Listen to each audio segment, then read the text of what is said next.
But Cohen wasn't listening anyway. He sat down in front of the box, assuming that the bit with the keyhole was the front, and watched it intently. Lackjaw backed away. "Funny," said his mind, "but the damn thing is looking at me."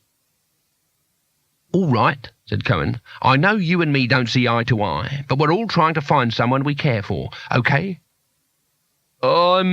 Said Lackjaw, and realised that Cohen was talking to the box. "So tell me where they've gone."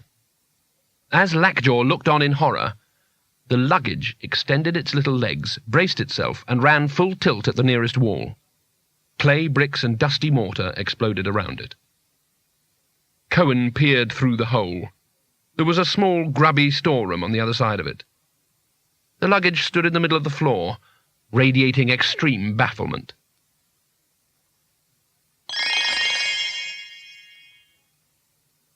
"Shop!" said Two-Flower. "Anyone here?" said Bethan. "Oh," said Rincewind. "I think we ought to sit him down somewhere and get him a glass of water," said Two-Flower, "if there's one here." "There's everything else," said Bethan. The room was full of shelves, and the shelves were full of everything. Things that couldn't be accommodated on them hung in bunches from the dark and shadowy ceiling. Boxes and sacks of everything spilled onto the floor. There was no sound from outside. Bethan looked around and found out why. "I've never seen so much stuff," said Two-Flower. "There's one thing it's out of stock of," said Bethan firmly. "How can you tell?" "You just have to look. It's fresh out of exits." Two-Flower turned around. Where the door and window had been, there were shelves stacked with boxes. They looked as though they'd been there for a long time. Two-Flower sat Rincewind down on a rickety chair by the counter and poked doubtfully at the shelves. There were boxes of nails and hairbrushes. There were bars of soap faded with age. There was a stack of jars containing deliquescent bath salts, to which someone had fixed a rather sad and jaunty little notice announcing, in the face of all the evidence, that one would make an ideal gift. There was also quite a lot of dust. Bethan peered at the shelves on the other wall and laughed. "Would you look at this?" she said. Two-Flower looked. She was holding, well, it was a little mountain chalet, but with seashells stuck all over it, and then the perpetrator had written, "A special souvenir," in pokerwork on the roof, which of course opened so that cigarettes could be kept in it, and played a tinny little tune. "Have you ever seen anything like it?" she said. Two-Flower shook his head. His mouth dropped open. "Are you all right?" said Bethan. "I think it's the most beautiful thing I've ever seen," he said. There was a whirring noise overhead. They looked up. A big black globe had lowered itself from the darkness of the ceiling.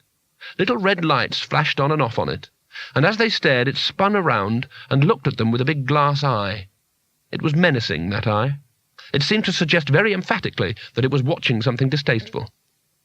"Hello?" said Two-Flower. A head appeared over the edge of the counter. It looked angry. "I hope you were intending to pay for that," it said nastily. Its expression suggested that it expected Rincewind to say yes, and that it wouldn't believe him. "This?" said Bethan. "I wouldn't buy this if you threw in a hatful of rubies, and I'll buy it." "How much?" said Two-Flower, urgently reaching into his pockets. His face fell. "Actually, I haven't got any money," he said. "It's in my luggage, but There was a snort. The head disappeared from behind the counter and reappeared from behind a display of toothbrushes. It belonged to a very small man, almost hidden behind a green apron. He seemed very upset. "No money?" he said. "You come into my shop?" "We didn't mean to," said Two-Flower quickly. "We didn't notice it was there." "It wasn't," said Bethan firmly. "It's magical, isn't it?" The small shopkeeper hesitated.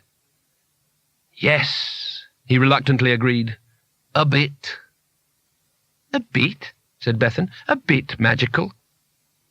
"Quite a bit, then," he conceded, backing away, and "All right," he agreed, as Bethan continued to glare at him. "It's magical. I can't help it. The bloody door hasn't been and gone again, has it?" "Yes, and we're not happy about that thing in the ceiling." He looked up and frowned. Then he disappeared through a little beaded doorway, half hidden among the merchandise. There was a lot of clanking and whirring, and the black globe disappeared into the shadows.